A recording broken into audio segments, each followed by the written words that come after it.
Bavandimwe mudukurikira kuri uyu muyoboro ibanga ry'ukwemera Kristo Yezu akuzwe. Dore amasomo tuzirikanaho kuri uyu munsi mukuru w'umuryango mutagatifu. Isomo rya mbere ni iryo mu gitabo cy'Intangiriro, umutwe wa 15, umurongo wa mbere kugera ku wa 6, n'umutwe wa 21, umurongo wa mbere kugeza ku wa 3. Isomo ryo mu gitabo cy'Intangiriro. Ibyo birangiye Uhoraho abwirira Aburamu mu nzozi ati Aburamu ntutinye, ndi ingabo igukingiye, ibihembo byawe bizaba byinshi cyane. Aburamu aramusubiza ati Nyagasani Imana wampa iki? Njyewe ngiye gupfa nta kana, kandi uzanzungura ni Eliyezeri w'i Damasi.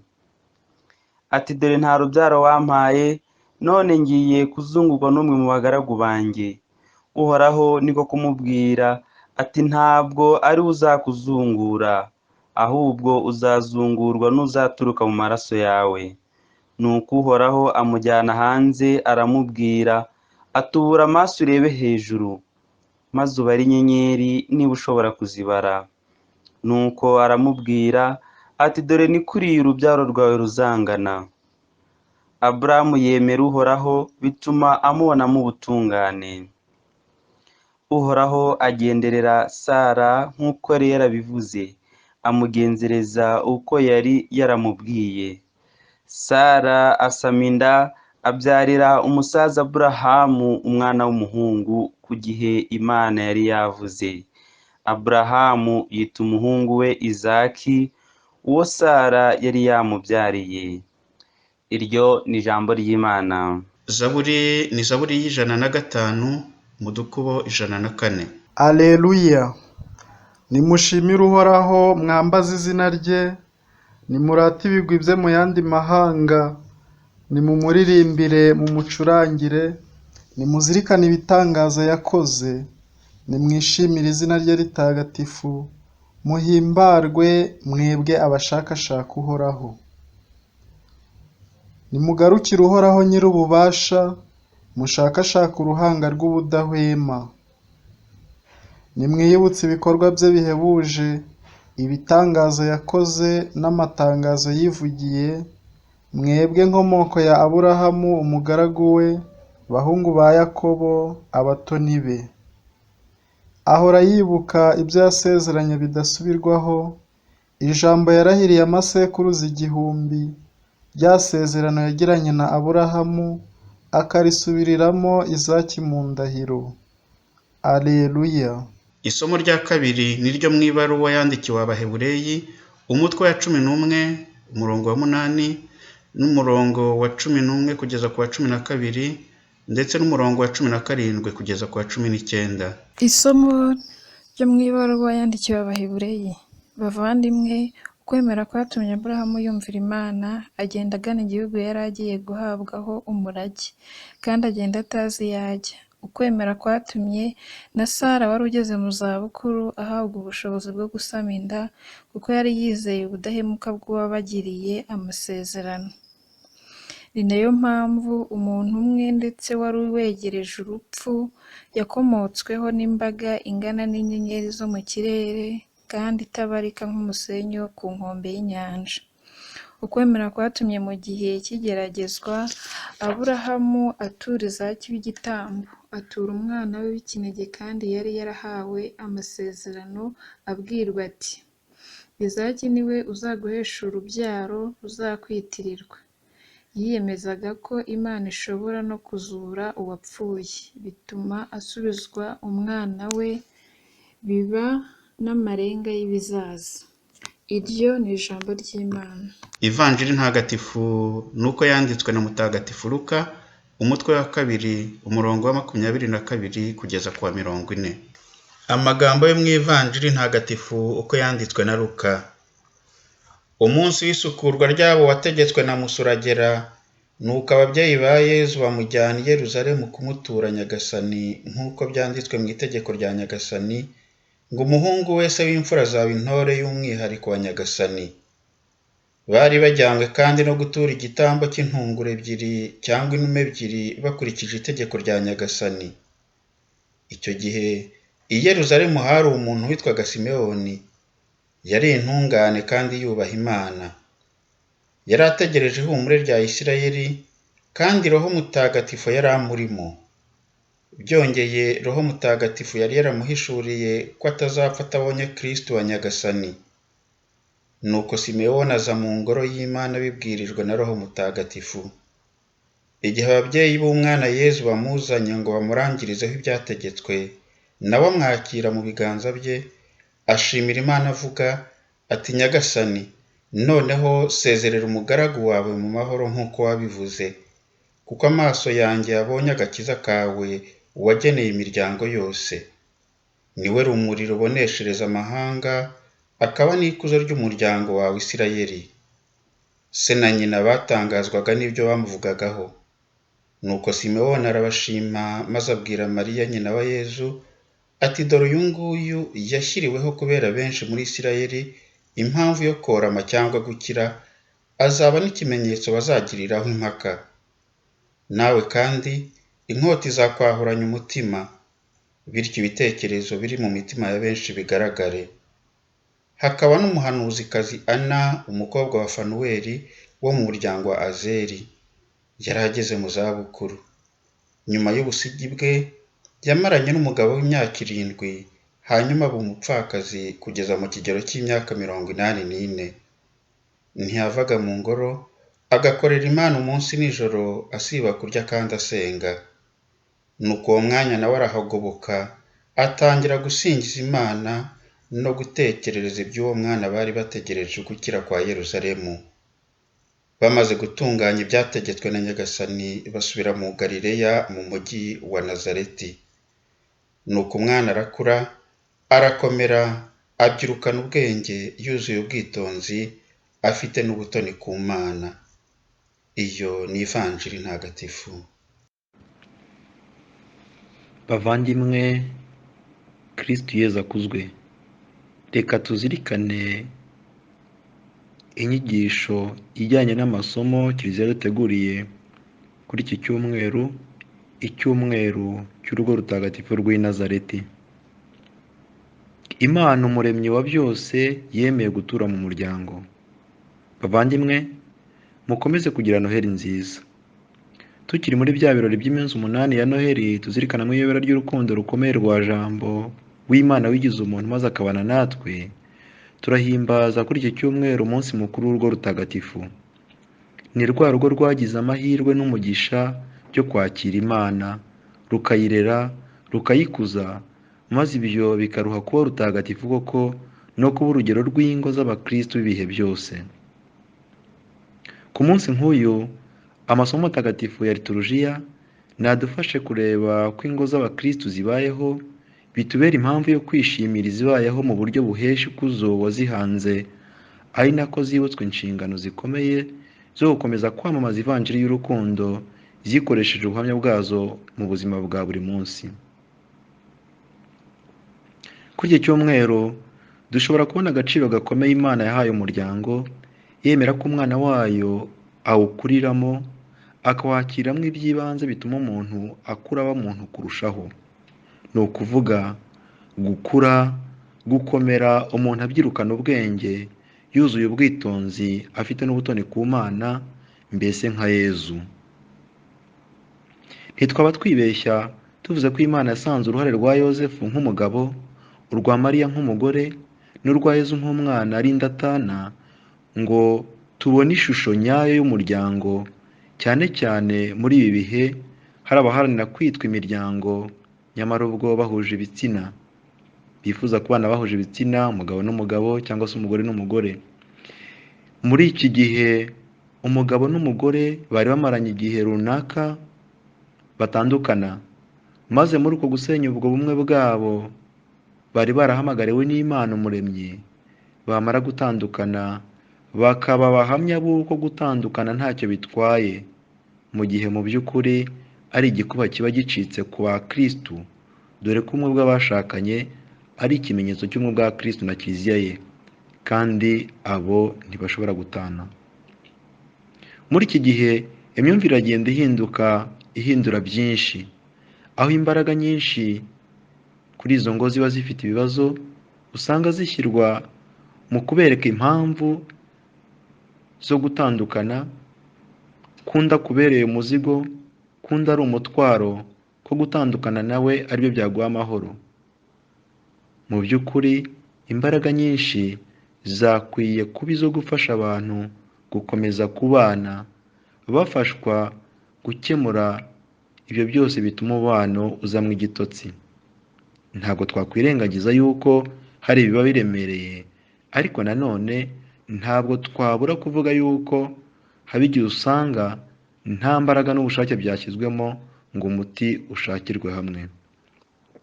Gutandukana byabaye umukino woroshye kuko benshi birengagiza ubumwe bw'abashakanye nk'ugushaka kw'Imana dukwiye guhora turengera. Yozefu, Mariya na Yezu, abo uko ari batatu, babaye indatana n'indasimburwa ngo bubake umuryango wunze ubumwe butajegajega, bushingiye ku rukundo nyarwo ruzira kwikunda, ahubwo rwarangwaga n'uko buri wese mu bawugize yaharaniraga icyiza, icyanezeza n'icyanyura mugenzi we. Ni naho ngaho rero urukundo ruterera ibyishimo urufite, kubona undi amerewe neza, yishimye kandi ari wowe biturutseho, kuba isoko y'urukundo, kuba isoko y'ibyishimo.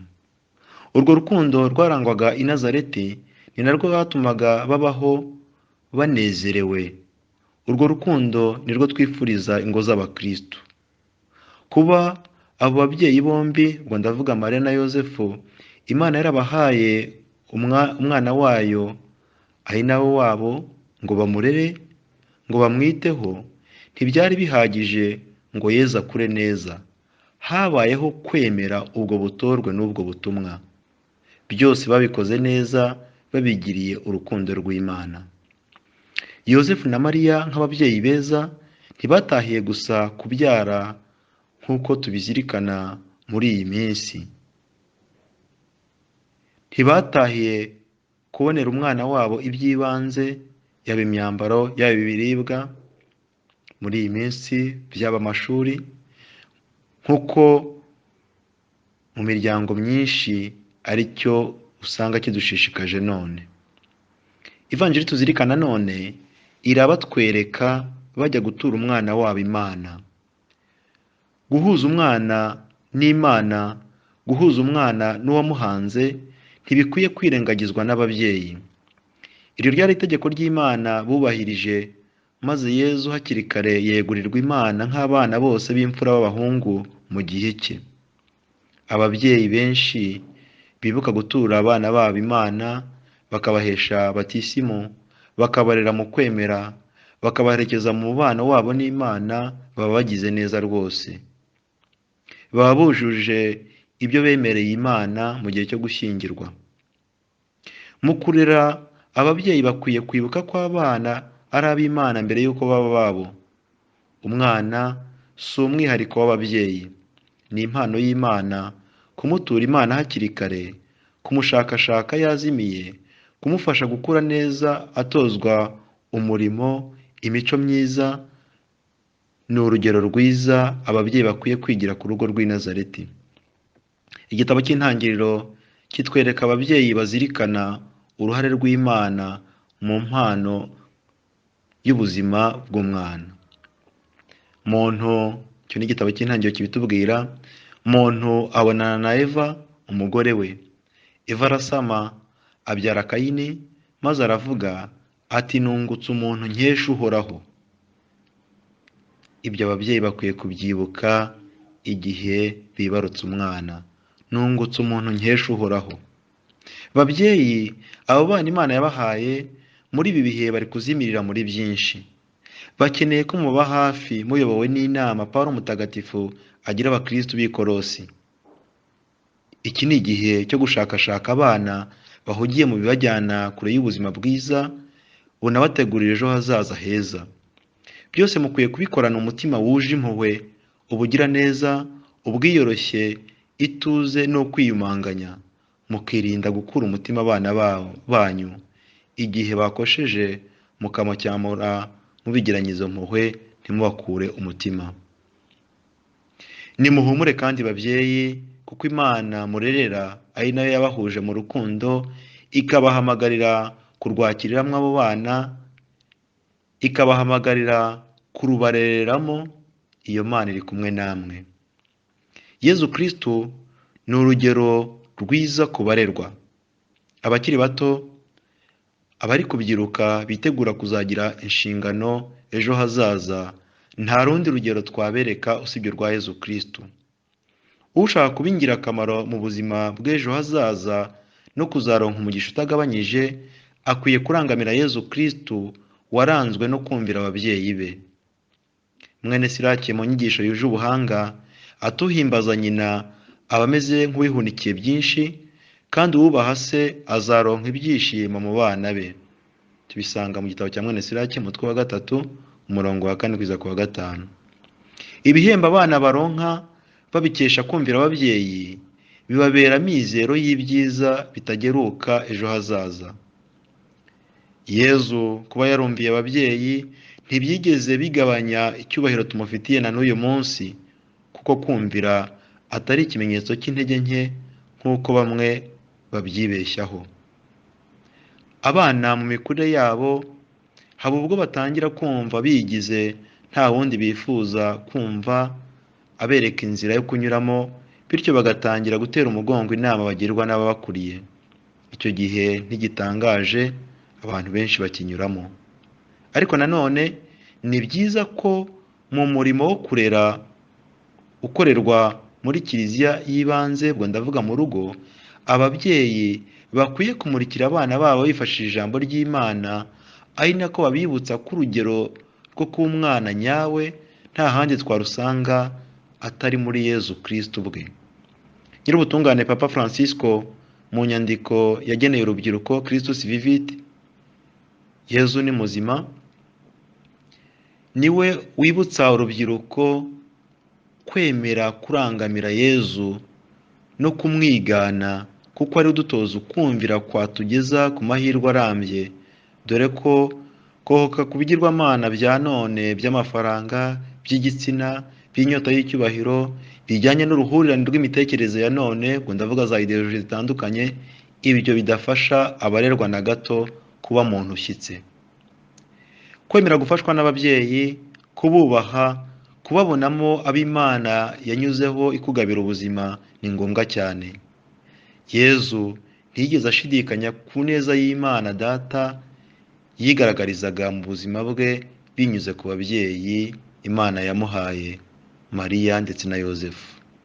Bavandimwe, kuri uyu munsi zimwe muri paruwase zacu, kabone nubwo tukibangamiwe n'icyorezo COVID-19, zirahimbarizwamo yubile y'umuryango ku bamaranye imyaka 50, abamaranye imyaka 25, zirahimbarizwamo anniversaire abamaze umwaka 2, gutyo gutyo. Si ibyo gusa, nube n'umunsi mukuru w'ingo zose z'abakristu zibona urugero nyarwo mu rugo rutagatifu rw'i Nazareti rwa Yozefu, Mariya na Yezu. Koko rero ni umunsi mukuru ku ngo z'abakristu zishimira Imana yabahamagariye kubana, igaha ingo zabo kunguka byinshi, ku isonga hakabamo impano y'abana. Ni umunsi wo gushimira Imana kubw'ingo zirambye mu rukundo nyarwo, zibasha kwihangana no kwiyumanganya mu bigeragezo zishobora gucamo ariko zikabirenga. Koko rero nk'uko Papa Benedikito wa 16 abivuga, ariko nawe yifashishije amagambo y'umwanditsi n'umuhanga wo mu bihe byo hambere, Papa aragira ati urukundo rutsinda byose. Abashakanye barambye muri urwo rukundo, ibigeragezo ntibibakanga, ahubwo babitambukamo bemye bunze ubumwe. Bavandimwe, ubwo gushinga urugo ari ukwinjira mu muhamagaro ngo abiyemeje babeho mu buryo buhuje n'uwabahamagaye. Ku munsi nk'uyu ni ngombwa kongera kuzirikana uburyo inshingano z'abagize urugo zubahirizwa ngo bibafashe kubaho mu muhamagaro wabo. Umuryango wa Gikristu ubayeho mu muhamagaro n'ubutumwa byawo ufasha abawugize gukomeza gusubiza bimwe mu bibazo byugarije isi ya none. Aho bamwe batekereza ko gushinga urugo ari ikibazo no kongera ibibazo mu bindi, ni ngombwa kuri twe nk'abakristu kuwubonamo igisubizo n'inzira ku bibazo dufite uyu munsi. Tuzirikane ko ibibazo byugarije isi nta handi byakemurirwa atari mu muryango wemera kubaho mu gushaka kwa Nyagasani ari nawe wawuhanze. Hamwe umuntu kubera ibibazo binyuranye yumva yiyanze, yewe ku buryo yanakwivutsa ubuzima yiyahura, akumva yanze abandi, akumva ntawe umukunze, agashaka kuba nyamwigendaho, twibuke ko nta handi byavurirwa usibye mu muryango wimitse Imana uganje mu rukundo. Hamwe umuntu aba umuhamya w'uko akunzwe bizira inyungu, akiyumvamo umuhamagaro wo gukunda abandi nawe nta nyungu abategerejeho. Ibyo nta handi bisangwa usibye mu muryango. Iyo ntambwe nziza y'imyumvire ku rukundo rushishikazwa no kwitangira abandi ngo bamererwe neza no kubakira uko bari nta kwijujuta, nta handi yitorezwa atari mu muryango wamenye Imana, umwe urangwamo imbabazi no kwihangana bigenda biba ingume muri iyi si yacu ya none. Ku itariki ya 8 Ukuboza muri uyu mwaka w'2020 tugiye gusoza, Papa Francisco yatangije umwaka wa Yosefu Mutagatifu. Ni urugero rw'umugabo w'indahemuka uzi kubaho abereyeho abandi bo mu rugo rwe, umugabo wiyoroheje kandi nyamara yarahawe ubutumwa bwo kuba umurinzi wa Bikira Mariya ndetse na Yezu. Umugabo mu byanditswe bitagatifu utavugwaho kenshi ngo avugweho na byinshi, nyamara hakeya tumubona dusanga ari urugero rwo kumenya kumva Imana no gushyira mu bikorwa icyo Imana imwifuzaho. Yosefu Mutagatifu nabera urugero abagabo mu ngo z'abakristu. Bikira Mariya umugore w'intangarugero mu kwakira Yezu kuva akibibwirwa na Marayika Gaburiyeli, kuva amubyaye akamukunda, akamuba hafi muri byose, akabana nawe, akamuherekeza n'aho rukomeye, yewe no kugera munsi y'umusaraba. Nakomeze abo urugero rw'ababyeyi, rw'abagore mu gukunda abana no kubitaho. Kuri uyu munsi dushimira Imana kubw'ingo zikomeje kwamamaza ivanjiri ya Kristo mu buhamya bw'urukundo rwa buri munsi. Tuyisabe izikomeze ize kurumbuka imbuto nziza kandi nyinshi. Dusabire kandi ingo zifite ibibazo ngo Nyagasani wigize umuntu akabana natwe azigenderere, azihe ubwiyunge nyabwo, aho urukundo rwakomeretse yongera rwomore, yongera rusane, kuko nta kimunanira. Ahari urukundo n'umubano Imana ibihari. Nyagasani nagwiza urukundo n'umubano mu ngo zacu, maze zibeho mu buryo bwizihiye uwazihanze. Yosefu, Mariya na Yezu muturebane impuhwe. Mwari kumwe na Padiri Fraterne Nahimana.